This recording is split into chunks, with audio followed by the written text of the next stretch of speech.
दोस्तों, जैसा कि आप जानते हैं कि छींक का आना शरीर की एक प्रतिक्रिया है जो हमारे नाक में या शरीर में विभिन्न प्रकार के डस्ट डर्ट जाने से होती है। और इस due to the irritation of nasal mucosa के इरिटेशन होने के कारण से forceful expulsion of air through nose and mouth, नाक और मुंह से फोर्सफुल एक्सपल्शन ऑफ एयर का होता है, जिसे हम स्नीजिंग कहते हैं। नॉर्मल है ये, लेकिन बहुत अधिक आने से, और nasal mucosa gets rid of dust dirt and irritant, ये तीनों जो है इससे जो है वो इसका एक उपाय है बाहर निकालने का। और ये क्यों होता है? जो फिफ्थ क्रेनियल नर्व है, जिसको हम ट्राइजेमिनल नर्व कहते हैं, इसके एंडिंग जो कि नेज़ल एंडिंग होता है, वहाँ पे इरिटेशन होने से छींक का आना होता है। अब एक इसका सबसे बड़ा कारण है कि सडन चेंज ऑफ टेम्परेचर। जैसे कि आप जाते हैं, कोल्ड वेदर जो होता है, जब भी एकदम से आप गर्म से कोल्ड में जाते हैं तो चेंज ऑफ टेम्परेचर से हमें छींक आना शुरू हो जाती है। वो एक स्वाभाविक प्रक्रिया है, हमारे शरीर की स्वाभाविक प्रक्रिया है।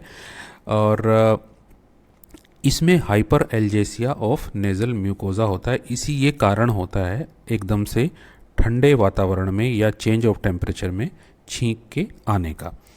और दूसरा, बहुत तेज़ जो सन रेज होती हैं, जैसे आपने देखा होगा कि आप छाँव में हैं और अचानक से सामने से आपको सन रेज दिखाई दे जाती हैं, तो वो स्ट्रॉन्ग सनलाइट जो होती है वो स्टिमुलेट करती है ट्राइजेमिनल नर्व की एंडिंग को, और इसी कारण से छींक आने लग जाती है। तो ये जो है, ये कुछ स्वाभाविक प्रक्रियाएं हैं, इनमें कोई समस्या नहीं है, क्योंकि ये एक नॉर्मल वेरिएशन है जो कि मानव शरीर में होती रहती है। समस्या तब आती है जब छींकें नॉर्मल से ज़्यादा हो जाती हैं। जैसे सुबह उठते ही बहुत सारे लोग बहुत तेज़ी से जो है वो छींकते रहते हैं। तो आइए कुछ इसके कारणों की चर्चा करते हैं। मीज़ल्स और जो स्मॉल पॉक्स है, स्मॉल पॉक्स तो यूजुअली अब नहीं होता है। तो मीज़ल्स के जो प्रोड्रोमल फीचर है, यानी कि शुरुआत जब होती है, और कुछ वायरल फीवर्स की भी, उसमें भी छींकें आना बहुत कॉमन सी बात है, यानी कि उसके पूर्व रूप या प्रोड्रोमल जो सिम्टम होता है उसमें होता है। लेकिन जो सबसे महत्वपूर्ण कारण होता है बहुत अधिक छींके आने का, लगातार सुबह बहुत से लोग छींकते रहते हैं 10-10, 20-20 उसमें, वो एलर्जी होती है। और एलर्जी के बहुत सारे कारण होते हैं। एनवायरमेंटल पोल्यूशन है, इसके अलावा पोलेंस हैं, डस्ट है, डर्ट है, कुछ केमिकल सब्सटेंसेस हैं, बहुत सारी ऐसी चीज़ें होती हैं जो एलर्जेंस होते हैं। तो उनसे जैसे ही एक्सपोजर होता है तो व्यक्ति क्या करता है, बहुत तेज़ी से छींकने लग जाता है। तो ये एक बहुत ही कॉमन कॉज है एलर्जी। और यदि ये माना जाए कि अधिकांश लोगों में एलर्जी ही एक बहुत सामान्य कॉज होता है। इसके अतिरिक्त एक कंडीशन होती है जिसको हम हे फीवर कहते हैं। हे फीवर मुख्यतया जब सुबह सुबह कोई व्यक्ति मॉर्निंग वॉक के लिए निकलता है, तो मॉर्निंग वॉक के लिए निकलने से वो बहुत तेज़ी से और बार बार बाउट्स ऑफ स्नीजिंग, बहुत तेज़ी से और बार बार छींकें आती हैं। तो ये एक कारण होता है स्नीजिंग का, और बहुत ज़्यादा बार बार स्नीजिंग और बाउट्स में स्नीजिंग आने का, जो ये एक कारण होता है, उसको हम हे फीवर भी कहते हैं। पॉलन्स एलर्जी, जो पॉलन्स होते हैं पर्टिकुलरली ऐसे सीजन में जब पॉलन्स बहुत ज़्यादा होते हैं, जैसे फैब के होते हैं।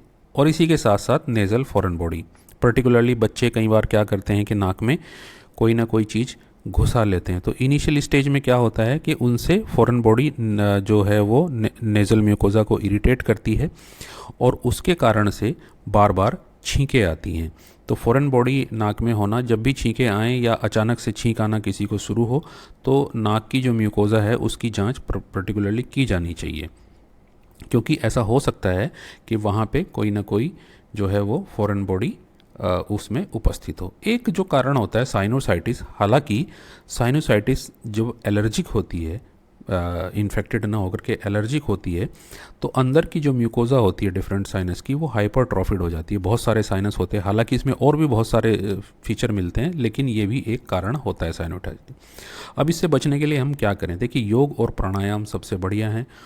हेल्दी लाइफ स्टाइल और फूड का ध्यान रखें। ऐसी जो चीज़ें हैं जो फूड एलर्जी करते हैं, क्योंकि उनसे हम बेसिकली बच सकते हैं। कुछ ऐसे केमिकल इरिटेंट्स हैं और इनसे, डस्ट से, इनसे बचा जा सकता है। तो ये कुछ कारण होते हैं जिससे कि हम प्रयोग करके एक्सेसिव स्नीजिंग से बच सकते हैं। Thank you very much.